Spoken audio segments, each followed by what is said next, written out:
Hello everybody, it's Howard the Teaser King coming to you with week 7 of college football for 2018. Huge lock wins last week, 21 unit. Buffalo Bulls beating Central Michigan, laying 1 point was an absolute. When I saw that, the first thing I said is Buffalo's playing Central, spread will be 14, spread was 7, I cut them to 1. I'd locked them against Rutgers in a similar spread, and they beat Rutgers by 35 points. And Rutgers is a lot better than Central Michigan. Central Michigan is one of the weaker teams in the MAC, along with Kent State being the weakest. And I just drooled. See, that's what makes the lock, because they ended up winning by 10, because Central scored a late touchdown with a minute left to cut it from 17 to 10. That's why it's hard when it's a 17, 18-point spread to lock it. But when it's 7 down to 1 and all they got to do is win, and you know Buffalo's going to beat Central. So I had that lock with the Rams. I had it with the 21 star with Wisconsin. Wisconsin owns Nebraska. That spread was also cheap. Should have been in the 20s. 24-25 was only 17. It was about 17 and a half. And it's funny how the game fell 17 and a half or 17. But we're only laying 11 or 12, and it was an easy winner. They were up big, and then Nebraska got a late touchdown to cut it to 17, and that was it. And Wisconsin just ran it down their throat like I knew they would. That's the matchup. Wisconsin always beats Nebraska, which is I always look at head-to-head, and that's what I'm looking for. This week's huge. This week I got 3 pro locks going. I see 1, 2... possibly 3 college locks. Just should be a huge week all over the place. See, now the reason I say the reason I don't lose for the year is because I'm looking for certain teams, and their names change every year. One year it's the Navy, and I'm pounding them. Last year was UCF in South Florida, and I'm pounding them, and I'm betting them every week, and I'm winning every week. This year, I'm looking for who's UCF in South Florida this year, and it could be any conference. And I'm also looking for the against team. Well, the biggest against team is Nebraska, who doesn't even try, and worst decision Scott Frost ever made. It'll take him 5 years to get up where he was at UCF. Why he would leave with Mackenzie Milton quarterbacking is beyond me. What a stupid move by Frost, I thought. I don't care how much money you got. UCF's a big college. They could pay him what he, so if he makes $3 million instead of $4 million, but he goes undefeated for 5 years at UCF, and he recruits because he's in Florida versus going to Nebraska where nobody wants to go. And look who he's going to play. He's going to play with Iowa, Wisconsin, Northwestern every year. And, oh, by the way, Michigan, Michigan State, Ohio State, Penn State. He's going to get a couple of those guys who are going to clean his clock. Versus UCF, where his biggest competition was South Florida and the Navy, maybe Memphis. So I just question his move. I don't know what his pay would have been at UCF. I'm sure it would have sweetened the deal, and he could have got, other, books and schooling for his kids. I don't know, but he made a huge mistake, and I'm sure he got a lot of money. But I've had a job where I've left it for money, and it was the biggest mistake I ever made.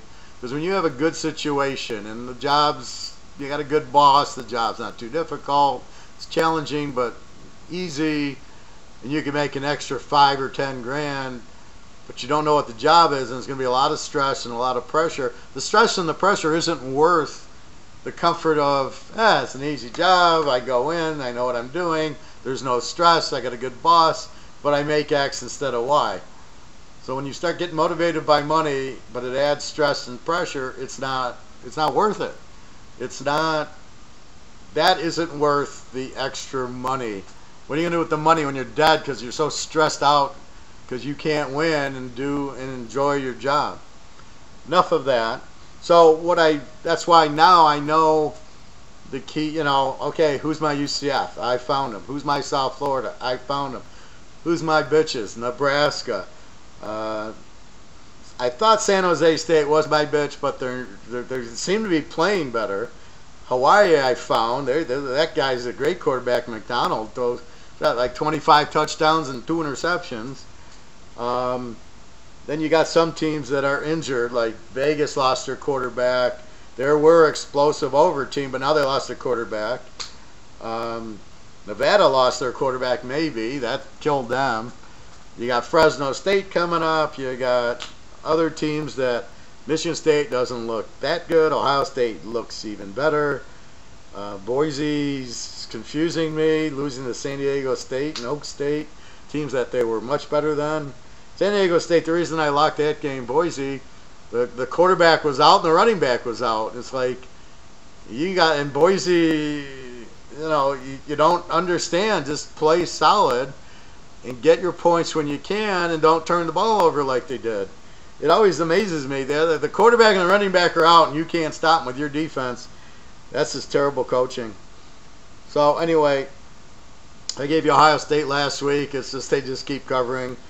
They know what the spread is and they beat it, and that's all they do. And this week I'm going to go to a little different game just to give you some variety. Show my broad spectrum of all the conferences. I got USC laying 7 to Colorado, over under of 56.5. Let's go inside the numbers. Let's go to the Pac 8, as I like to call it. You got USC. They score only 24 a game, and in college that's weak. They give up 26. That's not a normal SC defense. The quarterback, JT Daniels, is okay. I don't think he's anything special. The defense obviously isn't special. They only, I mean, this is college. This is USC. They only average 391 yards a game. They got blown out by Texas. They got blown out by Stanford, who, as we see, is not that good. Notre Dame blew them out. So here's a team that only gets 391. What I call this team is a weak favorite. They should not be favored in this game, but they are because they're USC. Colorado, on the other hand, scores 38 points a game versus SC's 24. They give up 18 a game versus USC's 26. They have played a good schedule. It's not like they're playing, you know, East Tennessee State every week. Montez is really arrived as a quarterback. I give him a 1 for an offense and 1 for defense. If you're scoring in the 30s and you're giving up 18, to me, you're what's considered as a 1 team. And that's just going by the stats. Colorado is scoring and playing defense. They pass for 290 a game. They run for 200. That's 500 yards of offense a game. They beat Arizona State, who's, I think, better than USC. Good team. Last week. So you got a team that gets 38 points a game, gives up only 18, 500 yards of offense a game, and they're getting 7 points. From a team that scores only 24 but has no defense, they give up 26. Now, if they were playing Washington, a team that gives up 13, or Utah, a team that gives us, I could say they're going to have a hard time scoring. They're going to score all over USC, giving up 26 a game. They only get, I mean, USC only gets 400 yards of offense, 252 through the year, and only 139 runnings. They're not really balanced. Colorado's defense should handle them easily. Colorado should win this game, and they're getting 7, and guess what? We do teasers, so we get 13 in Colorado. I might lock this game like I'm going to lock San Diego if they're getting points, which is what I talked about in my pro one. This is unbelievable, this line. I mean, you've got to be kidding me. I get 13 points in a team that's better than the other team. All right, let's go inside the numbers. If I go back to 2017 in the first few weeks of 18, and I look at Colorado, they're 2-3 as a road dog. They weren't that good last year, so you got skewed a little by last year, and 4-1 against. Let's just look at 18 for Colorado. Colorado this year is 4-0 against the number. 1-0 as a road dog. They've been a road favorite and a home favorite twice. They killed Colorado State. They beat Arizona State. And I don't remember who they were a road dog to, but that shows you that they won as a road dog. They're comfortable. They're 1-3 against. So this year they're playing much better. They played really good 2 years ago. Last year they fell off because the quarterback didn't adjust. Now he's comfortable, which is my whole point about You got to see how the new quarterback does. USC this year. All right, buddy, ready to laugh? My apologies, USC fans. They're 2-0 as a home favorite. 3-2 against the number, and they're 5-0 against the number. I guess the Texas game, I don't know that. Oh, they must have been the dog, because they're 0-2 as the dog. Anyway, they're 5-0 against.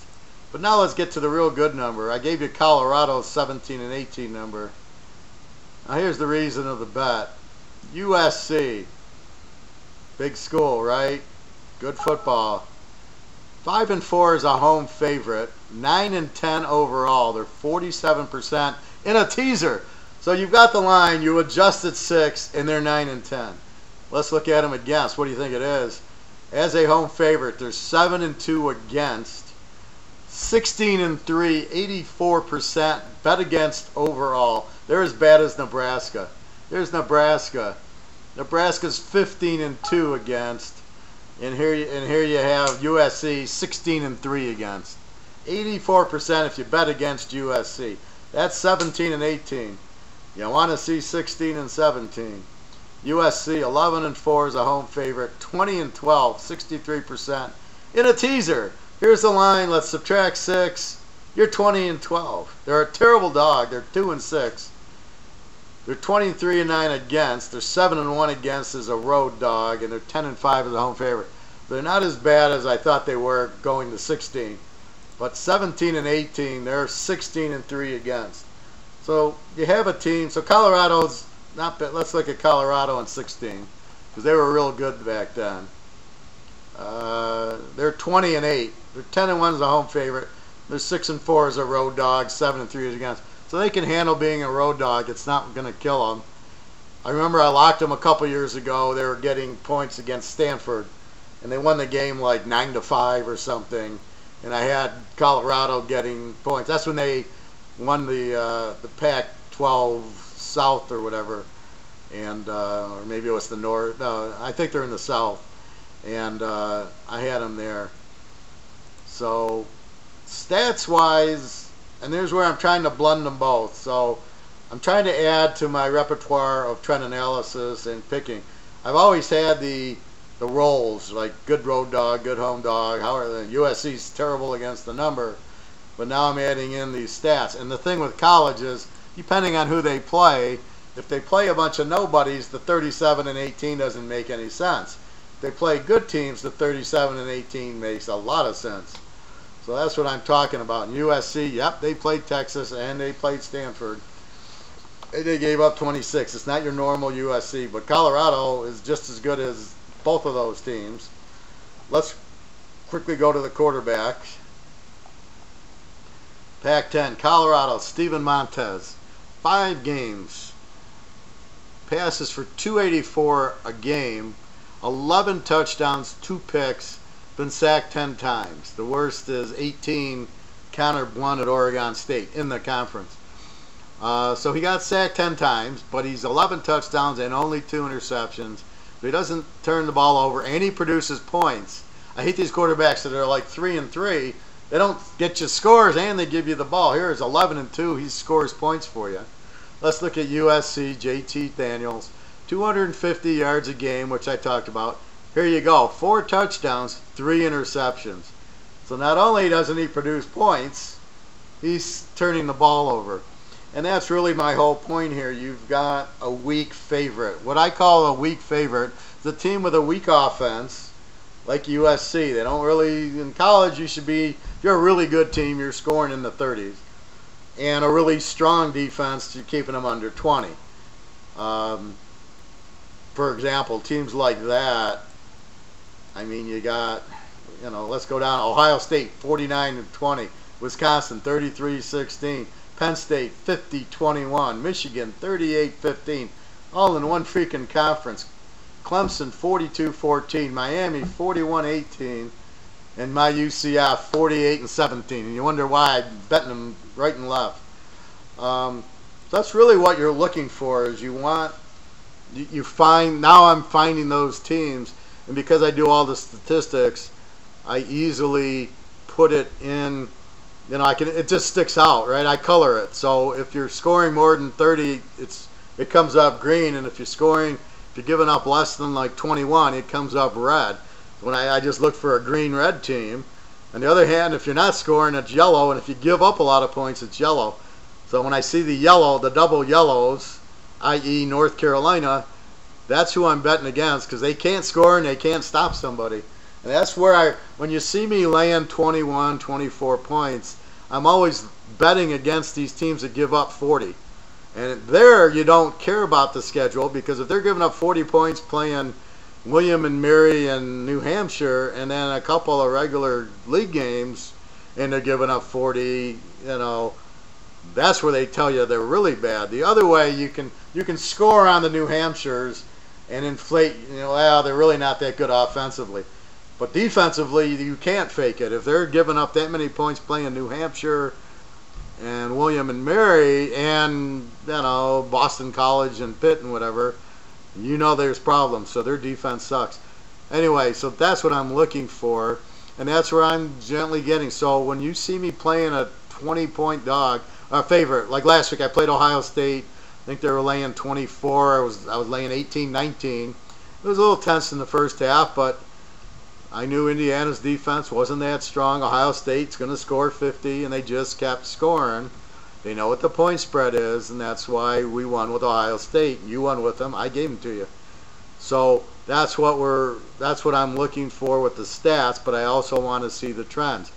Colorado's not the greatest road dog that I'd like, but you know who is? Eastern Michigan. They're the greatest road. They're like 15-1 as a road dog. It's unbelievable. And I'm talking at Purdue. They got a W, so it's not just in the MAC, but that's fine because we're in the MAC now. Anyway, so that's what you're looking for, is the trends as well as the stats. And so when I do lay big, because I'm playing against a 40-point loss. A couple of weeks ago, I locked Hawaii against San Jose State because San Jose State gives up 50 points a game, and Hawaii scores 50. The problem with it is Hawaii also gives up 50 points a game, and San Jose State doesn't normally score a lot. So that was based on Hawaii scoring 50 and San Jose State getting 30, but all I had to do was win by 4. That's why I locked it, because I like Hawaii's quarterback. McDonald is just awesome. So that's why when you see me take the favorite, I'm betting against the other team's defense. That's really the key to it.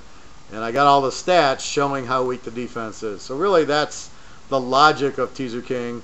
You know, and I like to get under, I obviously like to get under 3 or over 3. Like I explained, if you got a -3 and I like them, you probably want to go 6.5 and get plus 3.5. You'll find that is a huge advantage. But I normally don't like to play the -3s. I like to play the +3s, the +9, get over the touchdown. Anyway, that's your game. Take Colorado. Should win outright. You get 13 points in a teaser. Come to me. I got a loaded schedule. I got 5-6 games that are going to be locked. I might have more, depending on spreads. I'm waiting on an NFL injury report. If the players are back, I'm locking them, as well as the college. I'm waiting for a couple of lines to hopefully move in our direction. And if I get the right line and I can go over 7 as opposed to 5, that's a lock. So waiting on that. But I don't know. This Colorado might be a lock. It's not. But after talking to you guys, I'm beginning to wonder why it won't be, because it's got everything I want. I got a weak favorite, and I'm getting 13 by a team that should be favored in the game. And it's just because USC, see, the line makes the betting even, not the game even. USC is not 7 points better than Colorado. The betting says 7 points. So you can take Colorado and 13 in the game. Colorado should be a 3-point favorite in. You got a favorite getting 13. I don't know what else you'd want. That's what you look for betting. And I'll be surprised if Colorado doesn't win this game. and they might win by double digits, but I'll be very surprised. I'll be absolutely stunned if USC wins 35-3. I'll tell you that. That won't happen. Colorado should win. The game might be 31-28, or Colorado could beat them by more, but there's no way USC beats them by double digits. That's not going to happen. No way. I've been doing this way too long. That's not going to happen. All right, everybody, www.teaserking.com. This is a great week to buy. So many games. 5, 16 teasers if you want. Take my locks. I got at least 3 in the pros and probably 4, and then probably I got 3 or 4 locks going that I'm going to lock in college. Just really strong card. Even the games I'm not locking, like this Colorado, I might lock it, but even if I don't lock it, you can see how strong it is. That's what we're looking for. I got injuries I'm betting against. Not too many over-unders, a couple of them, but generally just pounding the teams. All right, everybody, www.teaserking.com. Good luck. This is the week you're waiting for. If you're going to bet, here we are. Okay, everybody, have a great weekend. Take care.